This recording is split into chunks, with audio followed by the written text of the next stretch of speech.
Hi, and welcome back to Mind Games with Guerin Emig, Sellout Crowd Network columnist covering mostly college football these days, Sooners and Cowboys. We'll get to football with the guest, very special guest here on the show today. We'll keep things in Norman mostly, unless he's got something to say about Stillwater. That's up to him, I suppose. It's Joe Castiglione. 25 years, right? Old That's pal, right. 25th year. This is really happening. How are you celebrating your 25 as athletic director at the University of Oklahoma? By starting my 26th. Come on, man. It's No car, no cake, no. What are we no doing? the both the staff and actually the softball team surprised me on the actual anniversary date when I was named athletic director, which was April 30th. Uh-huh. So they really got me good, because I was over there for one reason, to recognize the graduates, or those that were those members of our softball team that were graduating, and because of competition couldn't attend their graduation ceremonies. Mm-hmm. And then after we did that, they flipped the script on me. Okay. And surprised me. And so I think a lot of people just can't believe it like I can't, because I know. it's went very, very fast in a lot of ways, just to even say 25 years. But a lot obviously has happened over that time. Yeah. A lot to be proud of, where we were and where we are today. And yet in our world, Guerin, there's one thing that's constant. It's what's coming next. They always tell me you're doing a good job so far. So Who's they? Who says that to you? oh, there are fans. Oh man, They come up, hey, you're doing a good job so far. you. 25 years, I've got some room to grow, of course. Oh my! So that leads me to my next question. I was hoping you'd break some news for us. You're good for another 25, right? You want to just go ahead and announce that right now with me? Sure. I'm good for as long as they're going to let me stay. I don't think it'll be 25. But, Hey, you remember what Bob Stoops used to say about when he first signed on with you, right? In 98, late 98, I guess it was, technically, for the 99 season. What he went back to Florida. You know this story. I love this. It's one of my favorite Stoops stories. When he gets in the car with an old friend from Florida, he gets in the car and he says to his driver, his passenger, his old buddy, "I think I just ruined my life." Right? That's one of his great go-to lines as to how much of a challenge it was for him at the time. Did you have? I don't know if I've ever asked you this. Did you have that kind of a moment 25 years ago when after you realized what you were getting into at OU? No, not quite like that. And I know Bob meant that jokingly, but Right. I know how Bob thinks, and his work-life balance he was really as good as a coach could be. And as you remember, because you covered it in so many ways, he required his coaches, to the degree he could, to maintain some work-life balance. You remember he started meetings later in the morning so they could take their kids to school. He had family night on Wednesday. He was very intentional about work-life balance. And whenever he got asked how long he was going to coach, he said, I'm not going to coach forever. He goes, I don't know, maybe I'll go back and be a middle school basketball coach. That's right, I know you remember that. And so, that's right. He hadn't quite done that, but he did go back to be an XFL coach. So not quite middle school, but he's really loving life. I see him, and he looks great. He's happy, and of course having one more year where he could follow his son Drake as a significant member of our football program and a great player. It's been a lot of fun. But for me, I didn't have those moments quite like that. There were some moments, Guerin, that I felt like there were a couple of important things they left out during my interview.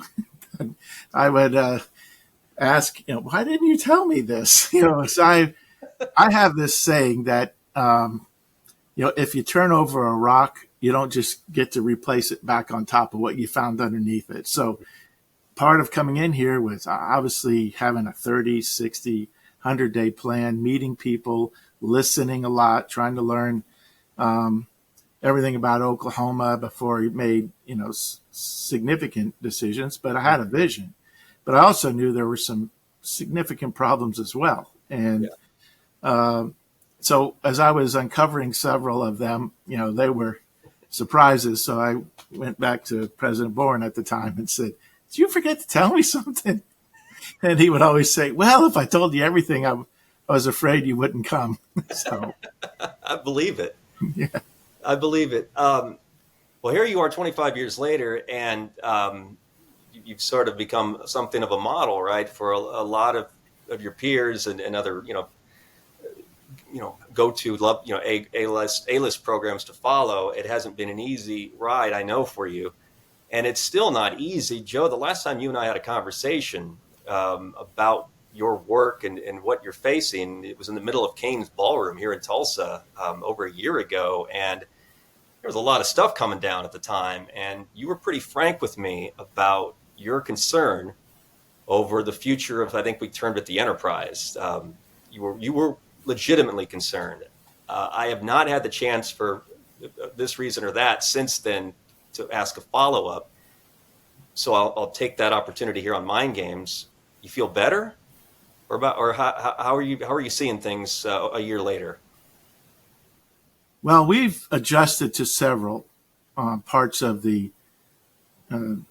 change that has come our way, and yet, we're still in the midst of the most chaotic and disruptive time collegiate athletics has ever faced, and I think that is a statement that could be made without any dispute. We haven't figured it all out yet.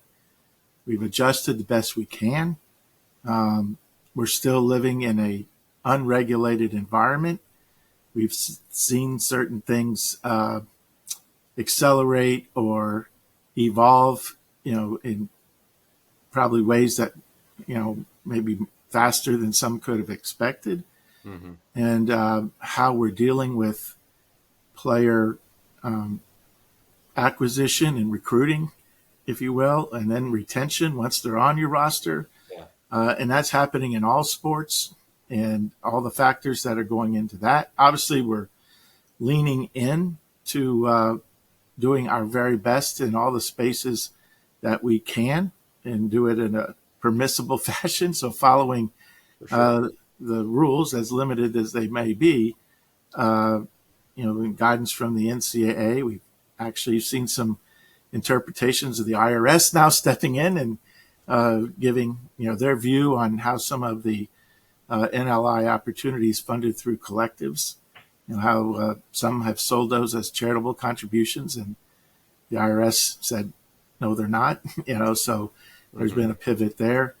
But I think most importantly, Guerin, the one thing that's always been my North Star is what can we do to put athletes in the best position to be successful, and that's not changing, at least not in my mind.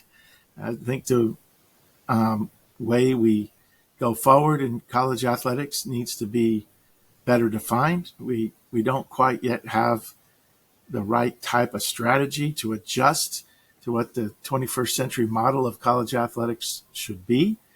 Not sit here professing that I have every answer or know exactly how we should get there. Not that I don't have ideas, but this is very, very complicated. Mm-hmm. So, do I feel better? Well, we're still competing, and that's ultimately the most important thing. Our athletes are happy. They're in the best position they've ever been in, and that's a good thing. Mm-hmm. And as long as we keep doing what we can to help them have the best experience that they could ever have while they're on our campus, then that's a goal not only worth aspiring to, but achieving, because you're doing it on their behalf. Yeah. You referenced this just a second ago, and part of the basis for that conversation a year ago was a name, image, and likeness, and how that is affecting, again, the organization, enterprise, whatever you want to call it, the hope is it wouldn't compromise it, completely. And we'd figure it out as we went. Everybody, you and your role, Brent Venables and his as your football coach, me as trying to cover it and all that, keeping up with the changes. You did something last week with your athletes services division that you announced to the university. I took that to mean you had a pretty decent handle on the university's role, OU's role specific to NIL. Is that accurate, or where are you on that? And at least, striking the right balance, right, or finding the right spot between NIL and collectives and the football, your athletic programs. That's right. And there are many facets to this. Obviously, rules dictate how much we can be involved. Mm-hmm. Since we've last spoken, many of the states, including the state of Oklahoma, have passed more defined laws around name, image, and likeness than what were on the books when name, image, and likeness came into being in July of 2021. Mm-hmm. Some of those laws have created, some permissive standards. I think our law in the state of Oklahoma is very, very good, and I'm grateful for all of our legislative leaders for supporting that. It's comparable to several states. But most importantly, it provides us, a level of protection because this is such a fluid area. We don't have any way to know all the different things that are going on outside. We do have a mechanism to have some level of disclosure from the athletes and require that, but we don't know everything, and nor does any school at the moment. It's just we're only as good as what the athletes will disclose to us. Yeah. And so what we've really tried to do is lean in even more into the space where we could embrace this opportunity on behalf of the athletes and put them in the best position where they can make even better decisions, understand how they can build their own brand, how it can adjust to the changing world of business. So there's an adaptability. And then we can be involved in educating businesses, which are now starting to understand how to engage athletes. I think there was a little bit of period of time where they didn't understand it. They were sort of feeling it out. They weren't quite sure how far to go. And so we have a range of I guess you could say, evolutions taking place where some businesses are now stepping in and getting athletes to do more, take part in their business, be spokespeople. I think you saw several commercials this past weekend around the game that mm-hmm. featured several athletes. And right. Going back into softball, they were really, our players are really smart at evaluating some of the opportunities that came their way. So it's evolved, but now businesses, are being certainly a little more aggressive at getting involved because they see the benefit. And then some that were tip-toe a little earlier now understanding they can do more. I mean, it's no different than businesses hiring actors or celebrities or other people with name recognition to be spokespeople for their business or represent their business in a certain way, like an endorsement. So there's all this evolution around this. We just wanted to be able to lean in and help on both sides. Now, rules dictate how much or how little we can do. So we can't go and actually facilitate a deal for an athlete specifically, but we could teach businesses how to engage with athletes and then they go on their own. And likewise, how we can better educate our athletes. We're doing a lot now with literacy and financial planning and understanding tax laws and all that. But there's just so much more. And that's what this athlete services division that we launched last week is going to be about. And you'll see that unfold as we can, do more and more. So it's a team approach, it's specialization, it's adaptable, and it combines, the forces, if you will, of a third party, which is working in partnership with us. That's Altius. And then the the efforts of our staff here.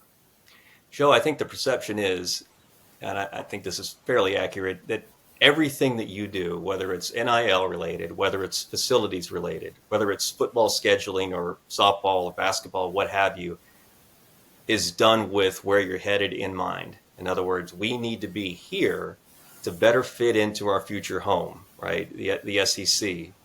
How much of that is reality for you right now? A lot. In fact, I used old Wayne Gretzky phrase of skate where the puck is going. There he is, yeah. And I actually talked about that last week when we launched this Altius Oklahoma partnership in the Athlete Services Division, because we have to expand our horizons, and expanding the horizons for student athletes, empowering them, understand how they build their legacy, the support that we can provide, adapting to change is what we're doing for them. But to your point, what we're doing for ourselves, and how we adjust going forward into a new world. And we saw that years ago. We didn't quite see everything evolving the way it did, Guerin. I quite candidly never would have seen a major conference like the Pac-12 implode like it did. I never could have seen that coming. That's tough. That's really tough.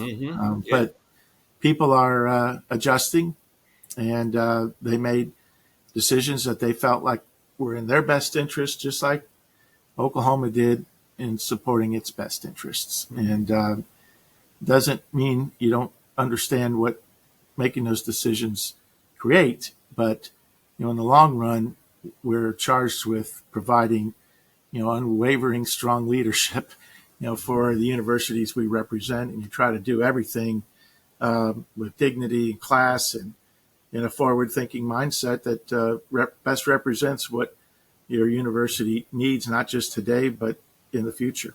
Yeah, those are two big words, right? Dignity and class. And that's what you'd hope from your position, that that's how it will go for you the next 10 months. I've known you long enough to know how much of a traditionalist you are at heart, and how much this conference, the one you're in now, not the one you're headed to, means to you and has meant to you. Do you worry that that's going to be a tough ask, that it's going to be tense some weeks or some places, right? Or where depending upon the place you go with the team, depending upon the circumstances surrounding the season, is how much bitter is there with? You want to be sweet about this, but how much bitter do you think is going to be intruding on that? Well, we're not naive. We're not overlooking that will be almost everybody's favorite game on their schedule when we come to their place. And most of them will have us circled. And, there's human nature and human reaction that comes from human nature that we'll have to manage. So we're going into everything eyes wide open. But it doesn't do us any good to subscribe to a bunch of conspiracy theories. We're not naive, but we're going to try to do everything we can to help our team have success wherever they're traveling. And, we're still a conference member. And we've been contributing positively to the conference as much as we can. And, we'll continue to do that as long as we're a member. And we want to be able to compete favorably and compete for Big 12 championships this year. And we've made, no bones about it, just like any other school is trying to do, in this league. But you referenced it a little bit earlier. I do have, a lot of great feeling for the Big 12. I was the athletic director at another university. So in adding to my 25 years, I was 5. So I'm in my 31st year as an athletic director. But my first year as AD, we were coming together to sit down and figure out the future of college athletics as it related to the Big 8. and that led to conversations that would expand the conference. And we discussed everything about it, and there were conversations that led to 4 schools from the Southwest Conference coming.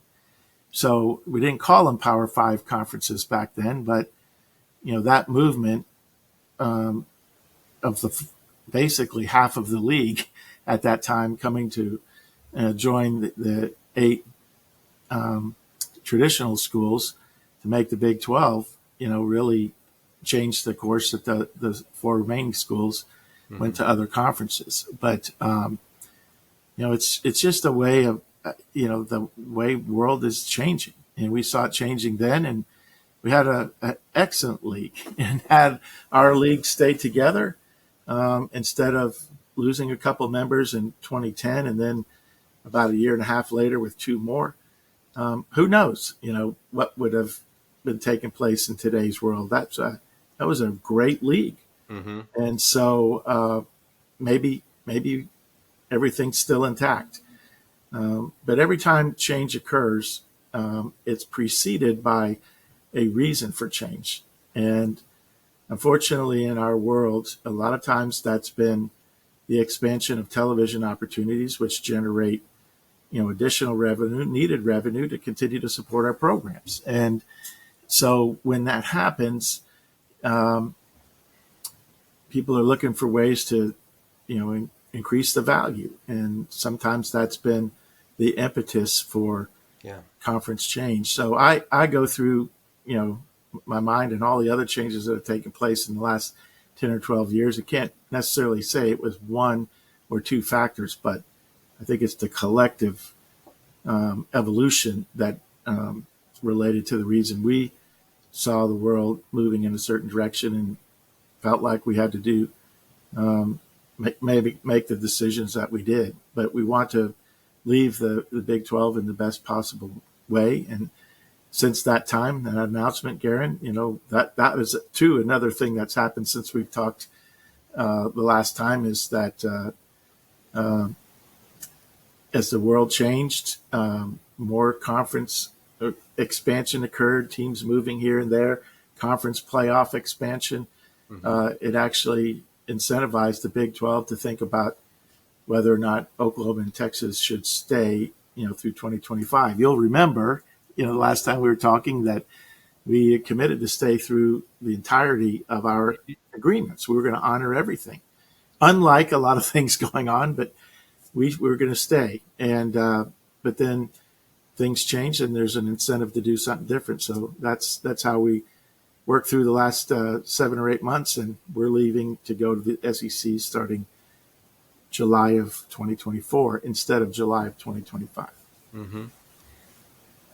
There's so many different ways, there's so many questions I can ask based off that. I'm curious to know if you still feel a kinship, ironically, given your situation tied with Texas, with your friend down in Austin, Chris Del Conte. I mean, you feel a kinship with him anyway, right? He's an old friend. Oh, for sure. Yeah, but I mean, given what both of you are about to do and how both of you, again, are going to be perceived in your current home because of what you're about to do, it's interesting. You got the old phrase, strange bedfellows, right? It's not so much strange, maybe this is by necessity, but you kind of are, right, through all of this. Well, while everybody's trying to win their own championship, each one of us are trying to do the same. But there's still a great deal of favor and strength that we can bring to the Big 12 by both of us being successful this year. So in spite of where people would maybe emotionally want it to go, I'm sure some would like to see, bad things happen, to both of us if they're still mad. We're still serving the Big 12. If either one of us or both or others in the league collectively are successful, then it makes a great league overall. And we're larger. We went from, in 1 year's time, we went from 10 to 14. So there's a lot of different dynamics, not just welcoming 4 new schools into the league this year as we are, but it's expanded. We don't have the single round robin, or in basketball the double round robin like Yeah. we had. Yeah. So there are changes in schedule. So there'll be a lot of dynamics. But for Texas and Oklahoma, we're going to try to do our best. And then when we meet on the field, going head to head, it'll be as intense a rival as it ever is. And after the games, we'll continue to work together to make a transition, as smooth as possible. Yeah. I'll bring up Bedlam this way. And I know that you and Chad Weiberg, your colleague there in Stillwater, have a terrific relationship. Again, last I checked, and you correct me if I'm wrong, I assume, though, that that's still the case. Is that helping ease any difficulties specific to that rivalry or that relationship that you and Chad, I don't know how often you talk, but you can talk, I assume, if you need to, right? Oh, sure. Joe Harris can talk to Casey Schrum. I don't know how often Brent Venables is calling Mike Gundy. That's their business. But you know what I'm saying? I mean, does that help what for a lot of people is a difficult, if for lack of a better word, scenario between you two? Well, again, we realize with certain individuals there are feelings that will take time to to settle, if they ever settle at all. Maybe they never will. But for us, the time itself has, I think, played a positive role. As I've said, publicly many times, and I know there's other sides to this, and we're not going to bring it up again, so we have another round of sound bites out there. But right. We're going to go ahead and move forward with scheduling. I know everybody wants to talk about one sport, but we're still going to schedule Oklahoma State, and likewise, they're going to schedule Oklahoma and the other sports. A lot of those conversations have already taken place. So there'll be a Bedlam matchup, maybe more than one matchup in a certain sport, depending on how that works out, like a sport like baseball. We've played in the past more than the 3-game series. Baseball or softball, we played 5 games in a couple of those years. So in any event, those are all taking place. And so I think that's productive, and we'll just move forward. And we have, we're talking about a lot of things. We're like, I just got off a call before this one, with Chad chairing the conference meeting that was done on a video conference, obviously. But so we're talking all the time. Okay. Real quick SEC scheduling question. You're doing 8 conference games next year, and that's 24. all. And that's all that's been determined. Just 24. That's correct. That's correct. Wouldn't it make it easier on you if they went to 9 just for the sake of having to scramble to find a 4th non-conference game? Should that be the difference in going to 9 in that league, or what do you think? There are a lot of complications, as you can imagine. A lot of all of the current schools had scheduled for 8 games going forward. They're certainly understanding there's going to be an adjustment at some point. Hasn't been voted. There's a process in place. Is it possible that we play 8 games in 25? Yeah, it's possible. Mm-hmm. I can't necessarily predict when the vote will take place, but I've made my preference public, and it's been to have 9 conference games. Right. And I've said that since day one. So nothing surprising there. But the models are in place, so it can pivot from one to the other pretty quickly. I do understand that some of the schools in the SEC have already contracted non-conference games, so some of those will have to be addressed and resolved, moved to other dates, or dealing with contract provisions that call for things to be done if a change is made. Yeah. But you're right about scheduling. It was tough to find 2 games, one being a Power 5, in the short amount of time we had this time around. I hope not to do it again. We do have 3 conference games already lined up for 25, including the Michigan Wolverines coming to Norman, Oklahoma. That'll be cool. Yep. That'll be real cool. Okay, let's let's get you out of here with something a little lighter, if that's cool. What SEC road trip will you most look forward to? Is there a place you've never been that you've always thought that would be fun, atmosphere wise, camp, town wise, So, campus wise? so I've been to the state of Mississippi several times, Okay. but I've not been to Oxford for a football game. Okay. So that's one. I've been my first year in my full time job. I was at Rice, and our second game we played at LSU. So I know that experience. Alabama. Haven't been to Auburn for a football game. Obviously, we've been to Tennessee. Haven't been to Georgia for a football game. Been there for other competitions. Vanderbilt. Been to Kentucky for a basketball game, not a football game. So obviously, Missouri and A&M we knew well from the Big 8 Yeah. or Big 12 days. So yeah, there's. I've actually been to Arkansas for a football game, but not with Oklahoma. So there's probably half that we'll Hmm. experience for the first time, and our fans are so excited about the road game. They've been excited, man. Yeah, and I just said, no, wait a second, that's all great, but let's make sure that we don't lose sight on creating the reason why people want to come to Norman, Oklahoma, to see one of the special atmospheres that college football has to offer. So the Palace on the Prairie is a bucket list item for a lot of SEC fans. So we look forward to welcoming them to Norman. All right, you may want to pass on this, but I'm going to ask: is there a Big 12 stop that you're going to miss most? I know you don't want to offend, but if you can say it in a way that doesn't get you in any trouble, is there something? Is there a place that Wow. that's going to really tug at you? I think you know me well enough and you've been around me enough to know that I have found something special about every place.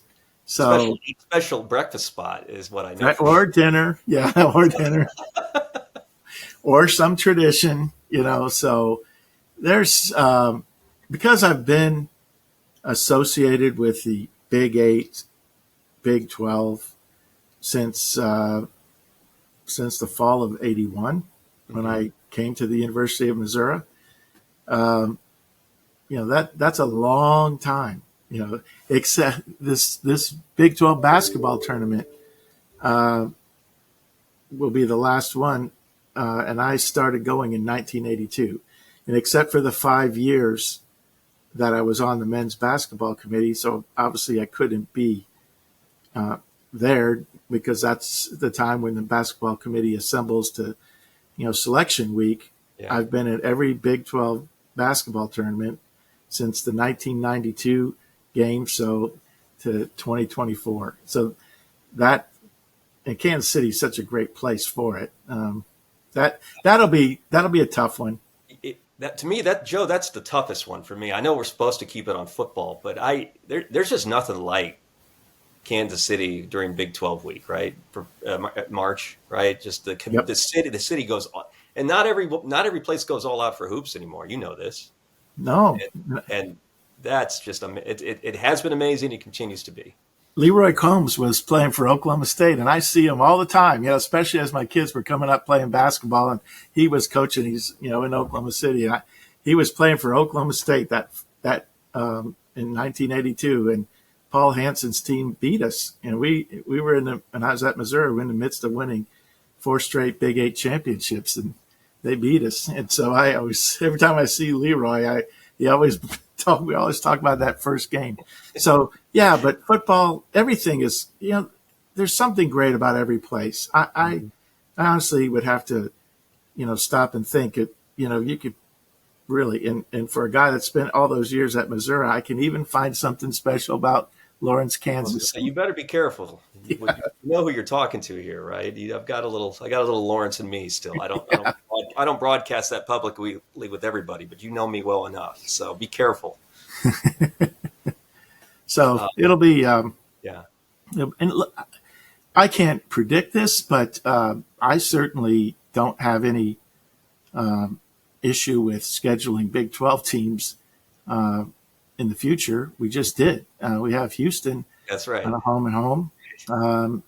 And I've talked to several other ADs, and I think once they work through their changes that will take place, I could see us scheduling Big 12 teams in the non-conference portion of our schedule. So who knows? There'll be opportunities for a trip around the league here and there. Yeah, gotcha. How many bowls of chili will you eat? How many bowls of Skyline Chili will you put away when the Sooners go to Cincinnati in a couple of weeks? I've done that before, but I mean, it's okay. I'm glad I did it. But it's headline: Joe Castiglione calls Skyline Chili average. Yeah. Well, we could put chili on spaghetti and put a lot of stuff on top of it here. But I admit, when I go somewhere, I always have to try the local stuff. So I don't know. I don't know if depends on the schedule, if I even have time. We are going to a steakhouse there that I know there's a special steakhouse there. I was going to say, if Joe Castiglione's not making time to eat on a road trip, then that's the biggest headline of this show. Oh yeah. So depending on the game, whether we'll have time for the breakfast club on Saturday morning. Yeah. Okay, here we go. Let's finish with this. You've said, and I think this is you. It's got to be you. You said you keep the index card upper corner of the desk there in the office of potential next coaches. I never said that. Yeah. Oh, yeah. I would have it hidden. Maybe metaphorically. Metaphorically, yeah, I would have it. You have an idea? Yeah, I'm always looking. Oh, okay. Well, not that I hope to ever use it. No. You always have to be evaluating. And do I spend an inordinate amount of time? Heck no. But yeah. There's always a process of just watching. It's just so if the opportunity presents itself, you have something in mind. But I also tell everybody every time we have a search, there are a lot of things that can change by the time you go to that card, if you will. And, some of them might be interested. Some of them have contractual issues that you can't extricate. They're families in a certain age group. They're not wanting to move. They're not interested in coming, for whatever reason. So even if you have somebody on the list, it doesn't guarantee that they're going to make their way, to the final candidate. Okay. Well, you started the show by, again, breaking news that we don't have to worry about this for another 25 years. But the question is there a proverbial metaphorical candidate card for athletic director at the University of Oklahoma? Do you have such? You better ask. Do you have an idea? That's going to be your call, isn't it? I mean, they're going to let you choose your successor, surely. I don't know. I think that's up to President Harris and the board. I certainly wouldn't be presumptuous in any way, shape, or form on that. If they ask my opinion, I'll give it. But I think they're going to ask your opinion. But no, that will be their call. Again, I'm so focused on helping the athletes be as great as they can, coaches and staff. And I have to say, how blessed I am to be at this university for all this time, to work with the great administration, to be, partner with so many great head coaches. I mean, I say something about every single one of them. And obviously we've got some that are literally the gold standard in their sport. I mean, how lucky are we, at Oklahoma right now? And we'll keep trying to do everything we can to continue the run of success. I think you'll succeed at that. Something tells me, if 25 years tell us anything. Joe Castiglione, athletic director at the University of Oklahoma, my guest on Mind Games. Thanks, Joe. It was really good to see you again. Really, really good to see you again. And we appreciate your time on the show. I'll be back next week with another program. It is a Sellout Crowd production, selloutcrowd.com, guerinemig.com. Check us out. Check out the shows that we put out for you, whether it's me or any other of our columnists, writers, or podcasters, courtesy of YouTube, Spotify, iTunes, or any other platforms you consume your podcast information. We'll talk to you folks soon.